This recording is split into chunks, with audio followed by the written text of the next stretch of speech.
yamla'ul arda,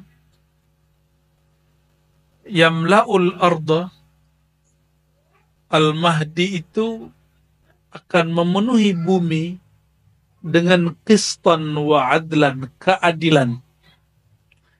Kama, ini menjadi limit kemunculan Al-Mahdi. Jadi kalau orang bertanya, kapan muncul Al-Mahdi? Kita nggak berani memberikan tanggal, kecuali itu perkiraan. Jadi kalaupun ada penanggalan, itu hanya perkiraan. Kama muliat, sebagaimana dipenuhi bumi zulman wa jawra, kezaliman. Jadi kalau mau dijawab, kapan Imam Mahdi muncul? Apabila kezaliman memuncak di semua tempat. Sekarang kan belum zalim-zalim amat lah. Ya. Masih bisa makan tuh? Masih boleh makan? Masih bisa tidur beberapa jam setiap hari? Masih dapat hak hari-harian? Masih. Berarti ini belum. Ya, tapi tenang dulu, kan ini zaman bisa berubah. Kezaliman yang paling dahsyat selama sepanjang tahun ini, sepanjang abad ini, itulah kemarin pandemi. Kita nggak tahu ke depannya apa lagi. Jadi kezaliman yang dimaksud di sini bukan kezaliman politik lokal. Tolong digarisbawahi. Bukan kezaliman politik lokal. Kalimatnya coba perhatikan. Sang Mahdi akan memenuhi bumi. Ini kalimatnya pakai bumi.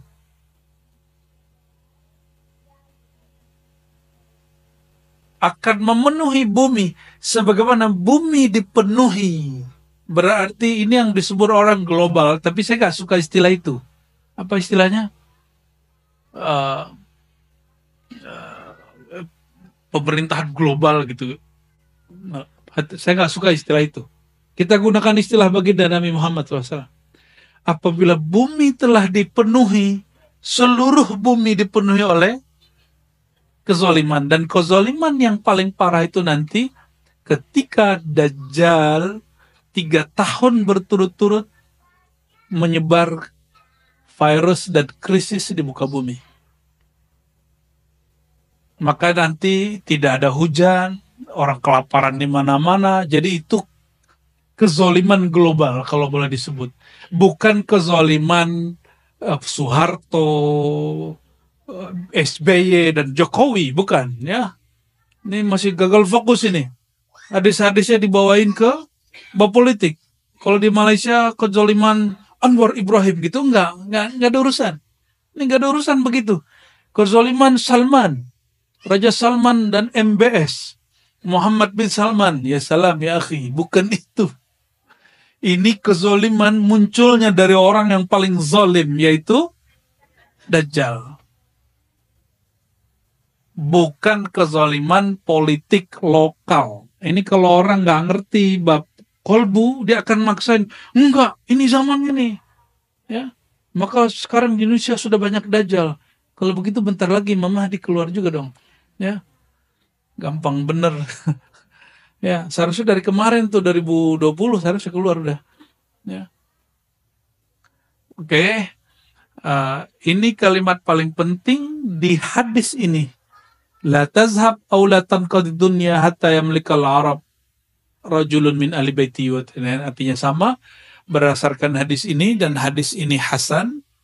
Ya, hadis ini apa? Jadi ada sahih, hasan, dhaif, dan dia di tengah-tengah. Dia di tengah-tengah. Oke, saya tanya lagi. Ini kezaliman lokal, nasional, atau global? Maka pelaku kezalimannya itu politik partisan atau politik global? Global. Ya, jadi jangan terjebak dan dimainkan perasaannya oleh perbedaan antara partai politik yang ada di dalam negeri. Paham? Jadi kita nggak usah kemudian tengkar sama partai yang beda-beda. Udah biarin aja. Jalan. Ini nikmat dari Allah Subhanahu wa Ta'ala. Gimana? Sudah mulai Capek? Sudah mulai lelah Hayati? Sayanya yang lelah. Maka bersabarlah dalam bergerak. Bersabarlah dalam menghadapi akhir zaman. Jangan terburu-buru. Jangan tergesa-gesa. Karena Allah Halim. Allah Maha Baik. Allah Maha Santun. Allah Maha Lembut. Lembutkanlah hati. Jangan keraskan hati. Jangan isi kolbu kita dengan kebencian. Jangan berprasangka buruk kepada Allah Subhanahu wa Ta'ala. Kenalilah Ia. Kita akan bertambah tenang menghadapinya. Ini disebut al-harakah ala minhajil walaya. Wali-wali ini diberikan perangkat-perangkat batin dalam dirinya. Yaitu ketajaman kolbu. Kebantapan rohani.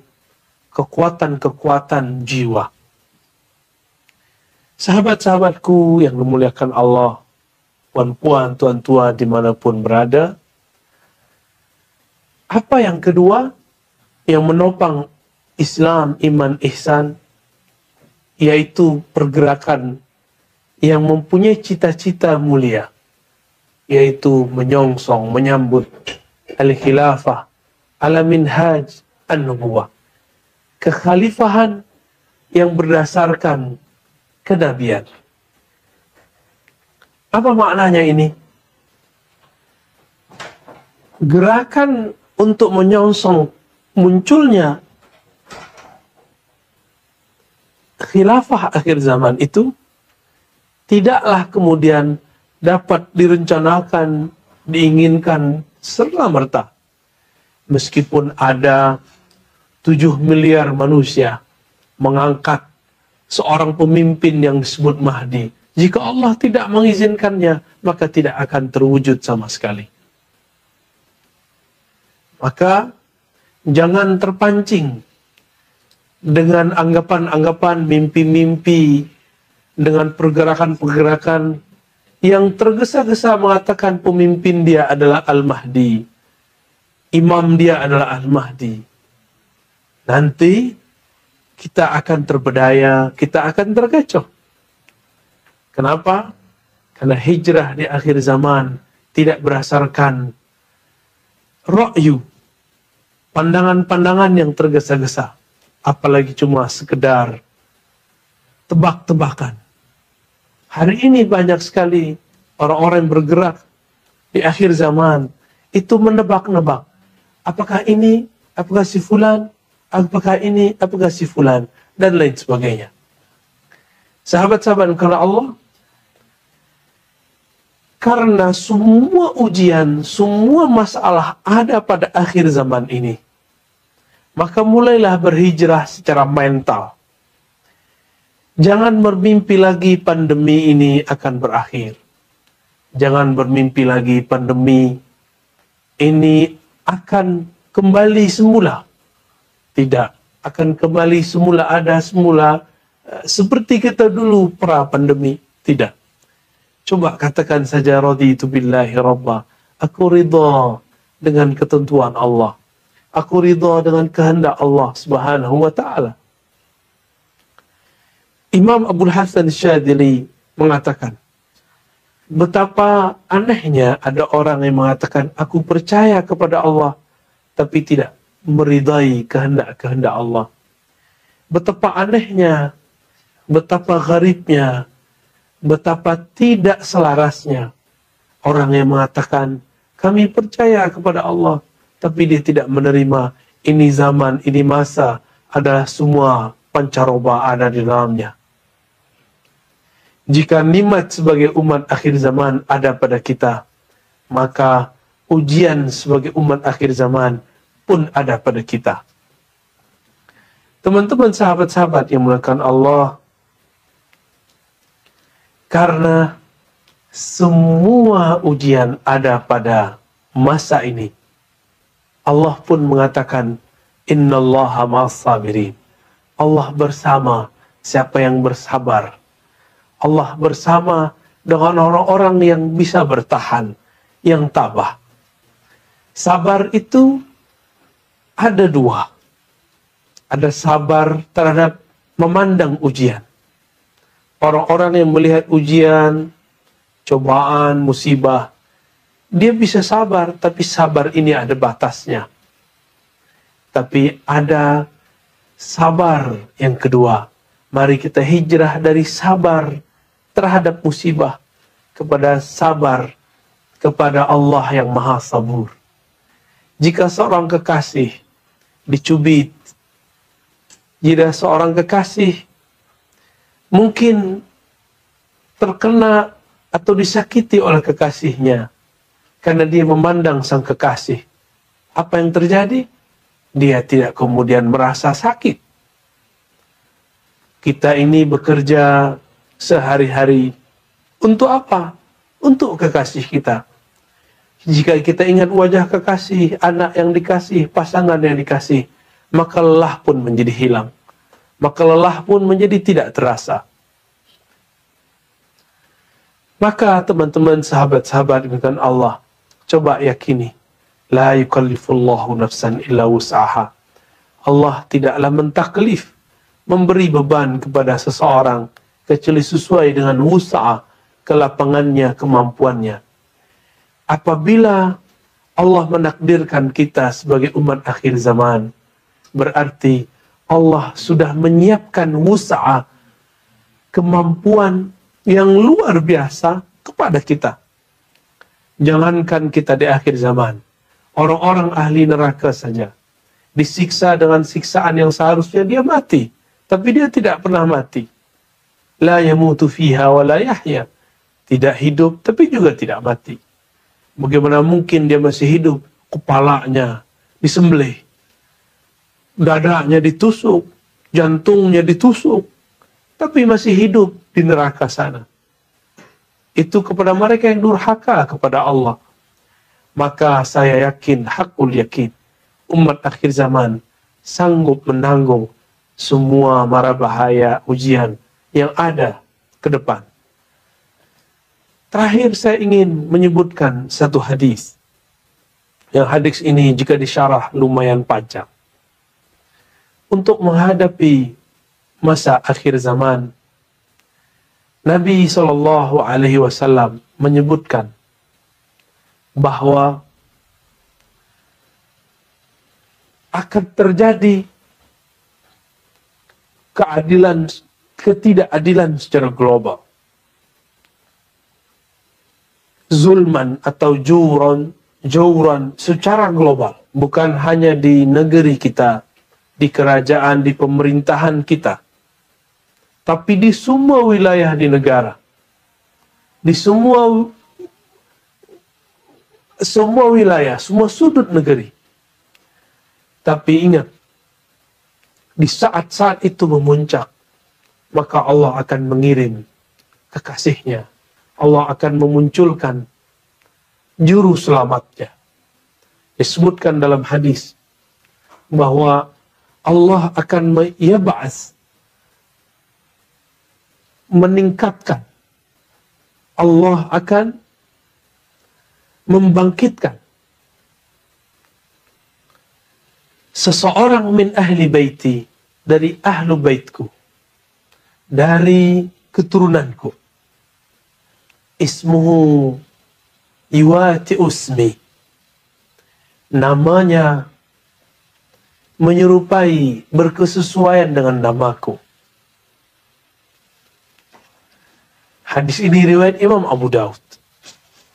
Kapan itu terjadi?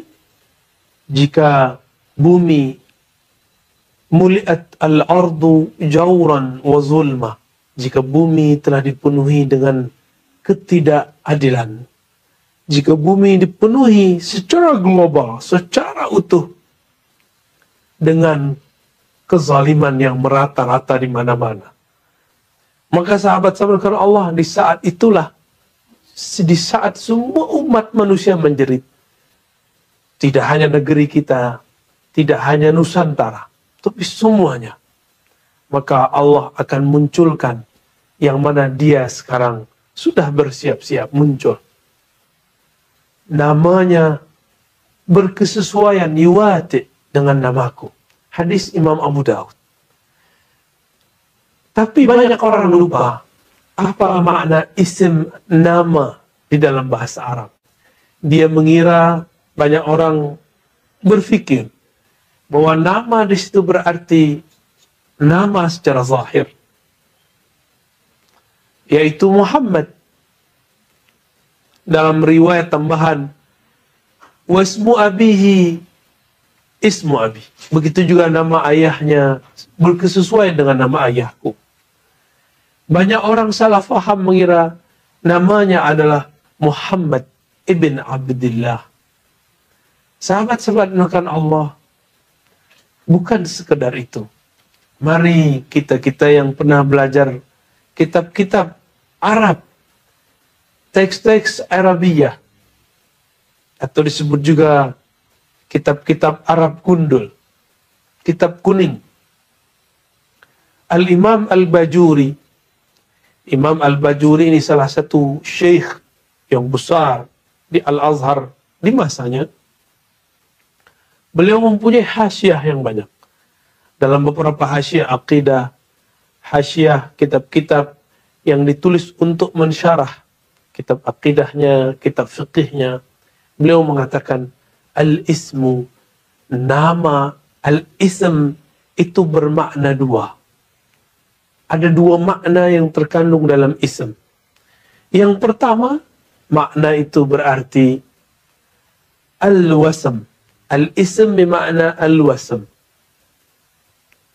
Apa arti wasm? Wasm artinya al-alamah, tanda-tanda. Jika diterjemahkan tanda-tanda, maka kita akan mengatakan ismuhu yuwati usmi. Tanda-tanda imam akhir zaman itu yang akan menyelamatkan kalian itu sama dengan tanda-tandaku. Bukan berarti namanya harus Muhammad. Karena nama Nabi sangat banyak sekali. Nama Nabi ada 313 yang kita tahu, yang ditulis oleh Imam Al-Jazuli dalam Dalailul Khairat. Tanda-tanda pada Nabi, Nabi ketika kecil disembelih dadanya, dibersihkan oleh malaikat. Nabi mengalami 5 mi'raj, puncaknya diangkat ke hadirat Allah Subhanahu wa taala. Nabi disembunyikan oleh Allah. Nabi kemudian dipoles oleh Allah. Nabi kemudian dihiasi, ditutup oleh Allah dengan sifat basyariah, sifat alamiah sebagai manusia, sehingga banyak orang tidak mengira beliau sebagai Nabi. Hatta seorang Abu Lahab, Abu Jahal, paman beliau, tidak mengenali beliau. Lalu tanda-tanda itu akan terjadi, namun dalam formulasi rupa yang mungkin berbeda. Dulu di zaman padang pasir, sekarang di zaman penuh modern, penuh ada kemajuan. Meskipun nanti suatu saat akan kembali sedia kala. Sahabat-sahabatku yang dimuliakan Allah, lalu apa makna kedua dari al-ism, nama? Yuwati usmuhu ismi. Namanya, nama juru selamat di akhir zaman, itu sama dengan namaku. Apa kata Imam Al-Bajuri? Beliau berkata, al-ismu bimakna as-sumum. Tadi al-wasm, sekarang as-sumum. As-sumu artinya tinggi. Kita sering menyebut sahibus sumum, yang mempunyai keluhuran ketinggian. Ketinggian apakah? Darajah. Tingkatan. Ketinggian apa lagi? Al-ulum. Ilmu-ilmu yang dipunyainya. Karena yang diangkat itu yarfa'illahu alladhina amanu walladhina utul ilma darajat. Yang diangkat itu orang yang percaya kepada Allah dan orang-orang yang diberikan ilmu di dalam dirinya.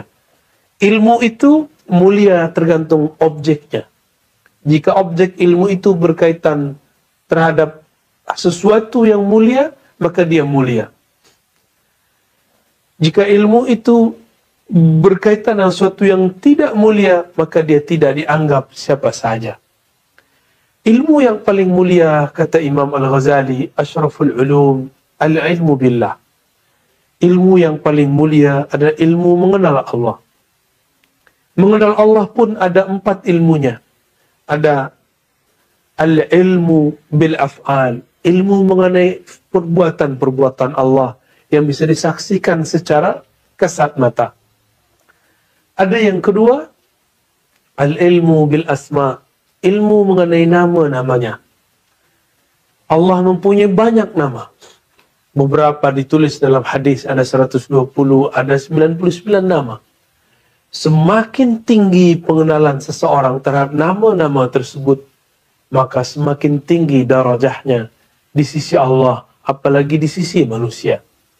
Maka perhatikan orang-orang sekitar kita, ulama sekitar kita. Di antara ulama itu ada yang lebih mulia dari yang lain. Itu adalah rahasia yang ada di dalam jiwanya dirinya. Jika di dalam dirinya ada ma'rifatul asma, mengenal nama Allah lebih tinggi daripada yang lain, maka dia Allah angkat lebih tinggi daripada ulama yang lain. Ada yang ketiga, ma'rifatus sifat, mengenal sifat-sifat Allah yang disebutkan dalam hadis qudsi riwayat Imam Al-Bukhari, la yazalu 'abdi yataqarrabu ilayya bin nawafil, senantiasalah hamba-hambaku mendekatkan diri kepadaku dengan nawafil, dengan disiplin terhadap amal-amal yang tidak wajib, tapi dia kemudian mewajibkan kepada dirinya, sehingga aku mencintainya, jatuh cinta kasih sayangku kepadanya. Apabila demikian, aku robah, aku ganti, aku ambil sifatnya, aku ganti dengan sifatku. Aku ambil samaknya, aku ganti dengan samakku. Sama pendengaran. Maka pendengaran orang ini bukan lagi pendengar dengan telinga fisik. Dia sudah mendengar dengan samaknya Allah. Basarnya menjadi basarku. Basarnya hanya memandang terbatas kepada dinding, kepada jarak. Sekarang basarnya sudah mampu menembus jauh. Dulu dicontohkan kepada sahabat Nabi Umar, betapa hebatnya Sayyidina Umar. Dia berkhutbah di Madinah Al-Munawwarah. Panglima perangnya sedang ada di Irak, sedang ada di Syam. Lalu dia memanggil, ya Jariyah, wahai Panglima Jariyah, naiklah ke gunung. Dan betapa beningnya, betapa bercahayanya hati Jariyah. Jarak yang jauh itu pun dia bisa mendengarkan suara Umar, suara Amirul Mukminin radhiyallahu ta'ala anhu. Sahabat-sahabatku yang dimuliakan Allah, ilmu-ilmu seperti ini akan turun di akhir zaman. Inilah yang dikatakan ilmu mengenai sifat. Maka orang-orang ini ruhaninya sangat dekat kepada Allah. Dia mempunyai pengenalan terhadap sifat-sifat Allah. Dan yang terakhir adalah ma'rifatuz zat. Ruhani mereka dekat dengan zat Allah subhanahu wa ta'ala. Mereka kenal kepada Allah subhanahu wa ta'ala. 4 ilmu inilah yang dimiliki oleh al-imam di akhir zaman.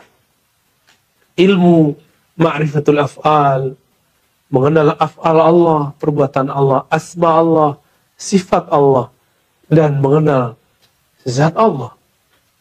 Mungkin ada yang bertanya di hatinya, Ustaz, Buya, Syekh, bukankah kita tidak boleh memikirkan zat Allah? Betul, berfikir dengan ra'yu, dengan akal. Sedangkan mengenal tidak mesti dengan akal. Kita ada yang mengenal dengan pandangan fisik, disebut empirik, hissi. Ada yang mengenal dengan akal, rasio. Ada yang mengenal dengan kolbu. Ada yang mengenal dengan ruh. Mengenal dengan ruh bukan dengan berfikir. Mengenal dengan ruh itu adalah asrar, rahasia-rahasia Allah yang Allah titipkan di kolbu Nabi, nanti diwariskan kepada Al-Imam, juru selamat akhir zaman, Al-Imam Al-Mahdi. Maka ini bukan ditandai dengan serban yang tebal, kopiah yang rapi, jubah yang bagus, jenggot yang panjang, baca kitab yang lancar, tidak. As-sumu ketinggian rohani imam akhir zaman yang dikatakan Nabi, karena di dalam dirinya mengemban 4 makrifat, 4 keilmuan ini. Maka tiadalah ia kecuali bercerita tentang Allah, Allah Muhammad, Allah Muhammad. Tiada lagi. Inilah lebih kurang makna yuwati ismuhu ismi. Namanya berkesesuaian dengan namaku. Tapi kapan dia Allah munculkan? Ya ba'as, Allah tampilkan secara resmi, secara terbuka. Di saat ia melihat di alam semesta sudah terpenuhi oleh kezaliman. Sahabat-sahabatku bilangkan Allah, bukankah ini sudah mulai masanya? Tiadalah negeri, tiadalah negara, tiadalah kerajaan pemerintahan, melainkan semuanya sedang mengalami kesusahan menghadapi kezaliman orang-orang yang menyebarkan virus bernama corona ini. Inilah awal daripada kezaliman global. Inilah awal daripada kezaliman yang merata-rata di semua wilayah, di penjuru negeri, di penjuru dunia. Maka jangan banyak angan lagi. Nabi dari dulu mengatakan, penyakit umatku itu ada 2. Hubud dunia, cinta dunia. Dan tulul amal, panjang angan-angan. Masih berpikir pandemi ini akan kembali semula. Tidak. Ini akan tambah hebat, tambah parah, tambah parah. Namun, meskipun ujiannya tambah berat, ilmu-ilmu yang Allah turunkan juga akan tambah banyak. Inilah kabar gembiranya. Tiadalah ujian diturunkannya, melainkan kemudian Allah tunjang, Allah berikan kemudian sokongan, support ruhani juga secara menyeluruh. Maka siapa-siapa yang memahami 4 ilmu tadi, dia akan merasakan bahwa ini akan bertambah terbuka.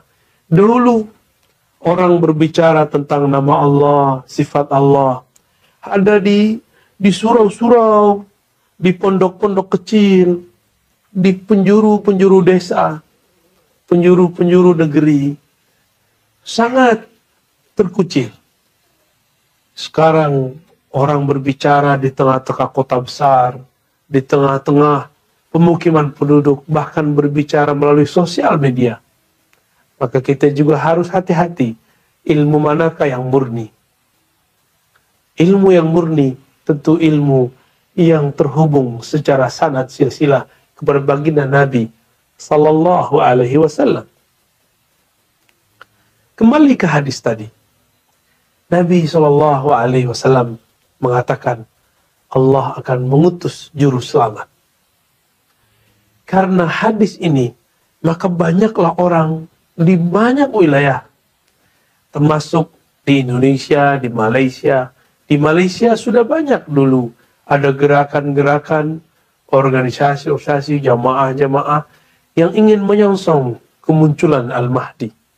Kita kenal ada Darul Arqam. Di Indonesia juga ada. Ada macam-macam torikot ini, torikot itu, pergerakan ini, pergerakan itu. Di Mesir juga ada. Di wilayah sana, bahkan sekarang yang sedang ramai dibicarakan Afghanistan. Semuanya sedang menunggu-nunggu itu.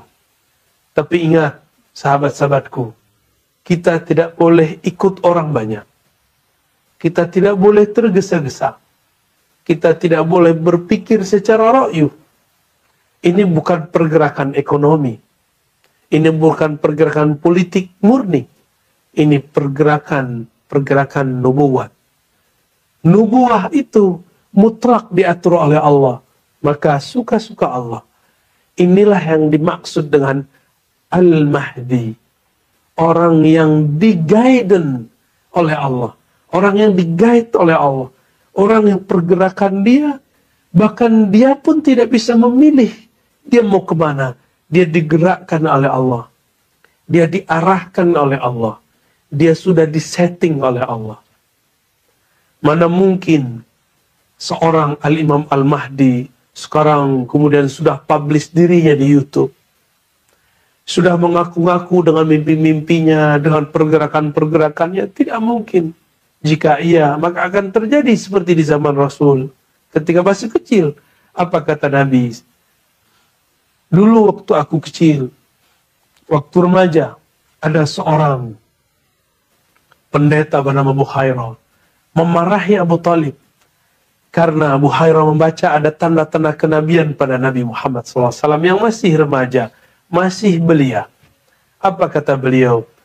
Wahai Abu Talib, bawa segera pulang anakmu, karena jika tanda-tanda ini dibaca oleh Yahudi, maka mereka akan membunuhnya. Maksud saya sederhana. Karena sekarang masa yang genting, masa yang darurat, orang semuanya panik. Di saat panik, jangankan orang awam, bahkan beberapa ulama pun percaya.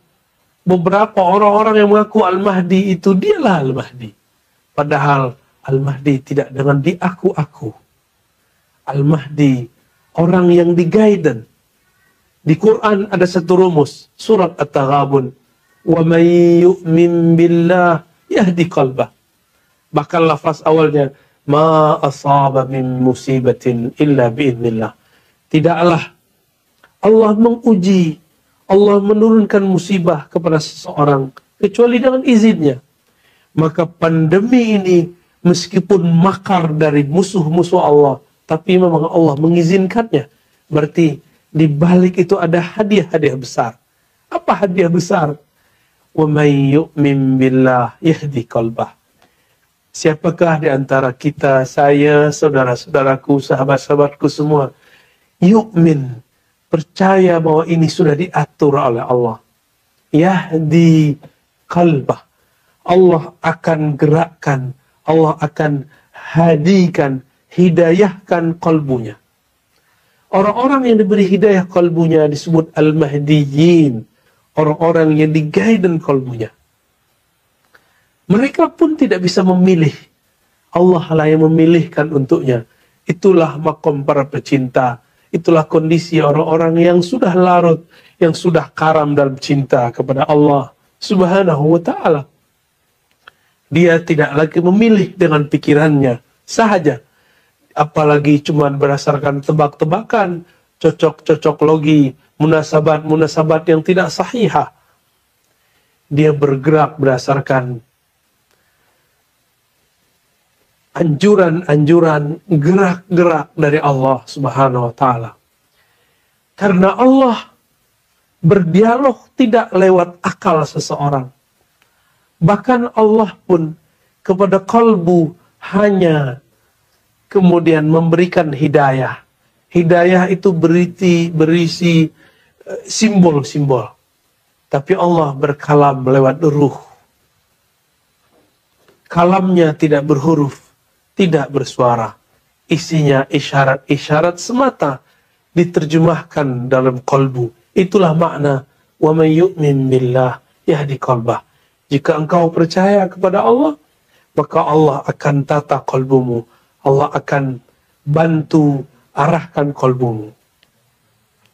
Sahabat-sahabatku yang mulakan Allah, di akhir zaman ini jangan terkecoh, karena akan banyak yang mengaku dirinya Al-Mahdi, dirinya sebagai orang yang diberi petunjuk.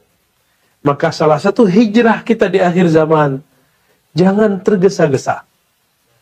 Minta petunjuk kepada Allah, minta khutuwat-khutuwat, harokah-harokah, langkah-langkah yang dibimbing langsung dari Allah Subhanahu wa ta'ala. Jika Nabi SAW mengatakan, min sa'adatil mar'i ayyastakhira ilallah fi amri. Salah satu ciri-ciri orang yang sukses, bahagia, selamat, dia minta petunjuk, meminta Allah memilihkan apapun yang akan dia alami, yang dia pilihkan dalam hidupnya. Karena Allah akan memilihkan yang terbaik bagi hambanya. Allah itu memilih kita sekarang di akhir zaman. Karena ini yang terbaik bagi kita. Karena ujian ini tidak bisa dihindari. Maka kita harus beradaptasi.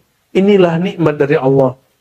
Manusia adalah satu-satunya makhluk Allah yang paling mampu, paling kuat dalam beradaptasi, dalam menyesuaikan diri menghadapi apapun perubahan di alam semesta. Inilah rahasia kenapa Allah tidak ciptakan malaikat yang mengurus bumi, tapi kita yang dipilih oleh Allah Subhanahu wa ta'ala. Dan di sini ada satu makna. Benarlah kata Imam Athaillah As-Sakandari memahami ayat innamal hayatud dunya la'ibun wa lahwun. Apa kata beliau? Jika engkau ingin nikmat, ingin senang-senang di dunia ini, ingin bermewah-mewah di dunia ini, engkau salah. Dunia ini bukanlah darul khulud, bukan negeri yang abadi, sehingga bermewah-mewah di dalamnya tidaklah pantas. Negeri ini, bumi ini adalah darul fana, darul halak, darul bala. Negeri yang di dalamnya ada kehancuran, mara bahaya, ujian. Selesai satu ujian, ada ujian yang lain. Barangkali boleh jadi ini juga teguran dari Allah. Selama kita belum ada pandemi, sudah bertahun-tahun kita hidup, tapi kita kurang syukur kepada Allah.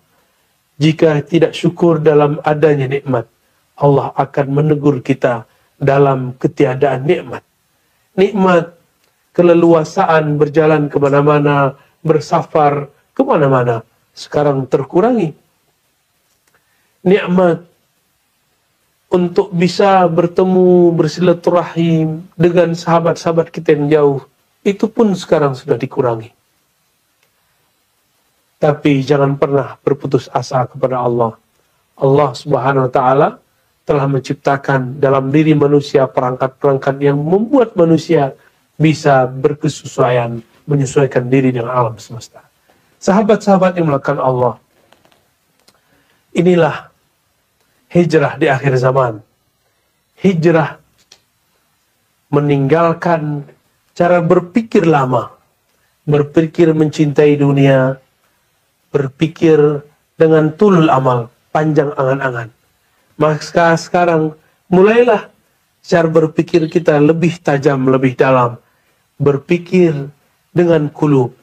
Lahum kulubu ya'qiluna biha. Maka jadikanlah kolbu sebagai sumber dari kita berpikir. Jangan jadikan pandangan pemikiran semata. Jangan jadikan hasrat lahiriah semata dalam memandang sesuatu. Jangan berbangga hanya sekedar dengan ilmu yang kita punya, tapi bertanyalah kepada Allah apa yang dia mau, apa yang dia rahasiakan. Sahabat-sahabat yang bukan Allah, hijrah dari berpikir secara empirik materialism menjadi berpikir secara qalbiyah, secara qalbu. Allah memandang qalbu manusia. Innallaha yanzuru ila qulubikum. Allah memandang qalbu kamu.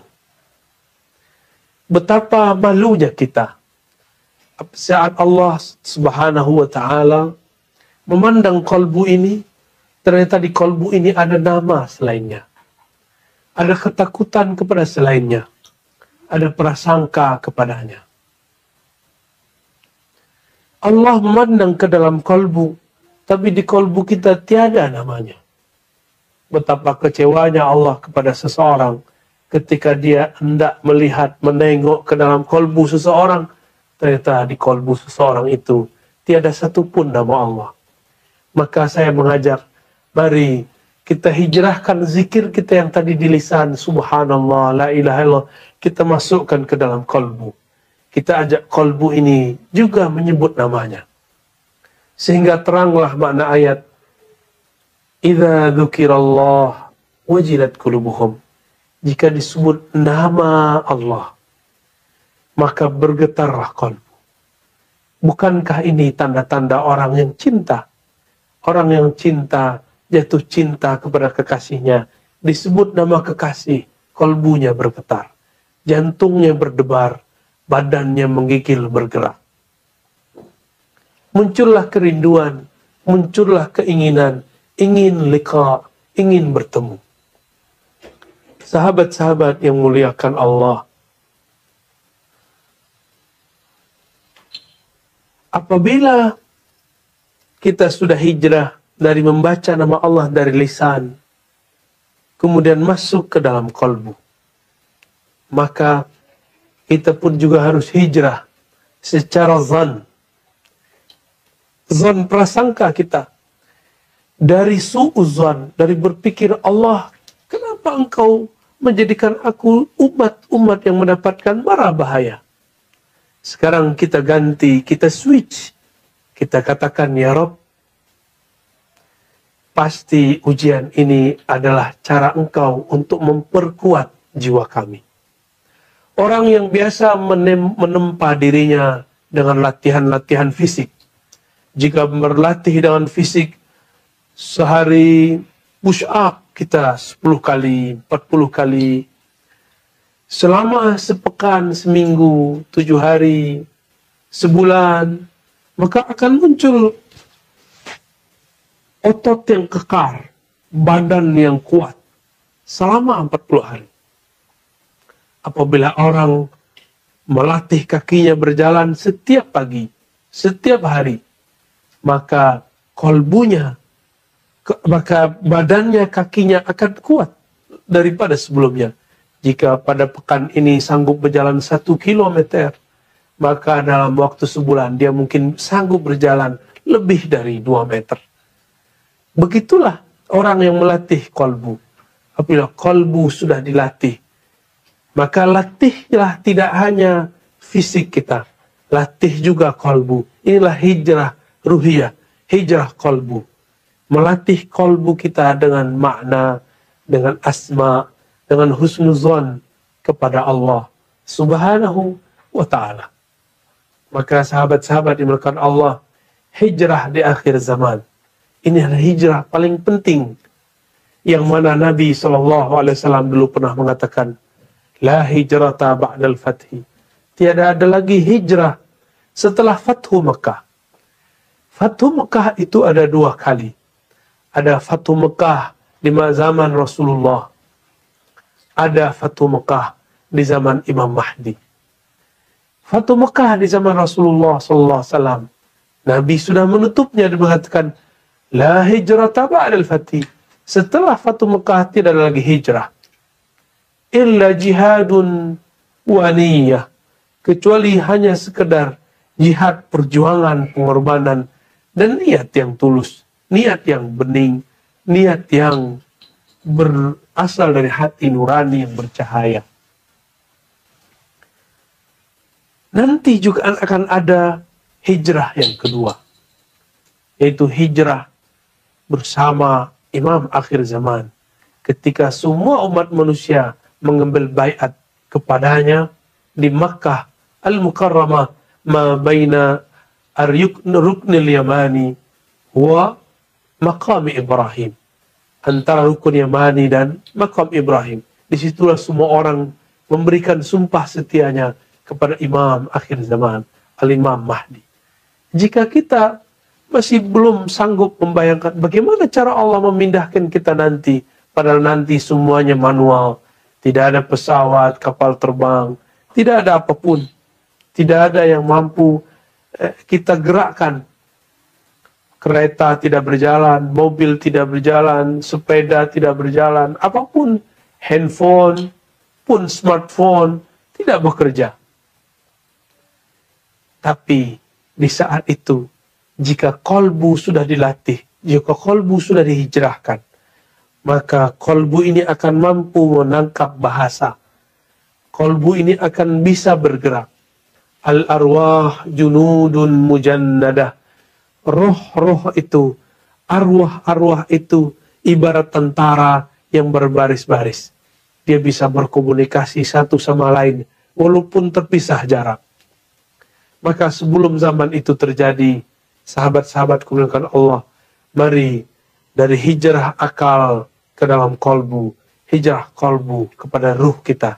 Maka nanti Allah akan berikan smartphone sejati, smartphone hakiki, yaitu kemampuan komunikasi kolbu kita, ruh kita dengan Allah Subhanahu wa ta'ala. Inilah yang Allah berikan kepada Sayyidina Umar tadi, yang bisa berdialog jarak jauh. Inilah yang diberikan kepada seorang ibu yang tulus mendidik anaknya, merawat anaknya. Jarak jauh pun dia bisa merasakan firasat kejadian tentang anaknya. Maka sahabat-sahabat kawan Allah, inti kajian kita pada pagi ini adalah mari hijrah dari dunia, cinta kepada material, cinta kepada diri yang zahir, kepada yang batin. Mencintai dunia kepada mencintai Rabbud dunia. Dari tulul amal, panjang angan-angan, kita hijrah kepada berfikir secara hidayah dari Allah Subhanahu wa ta'ala.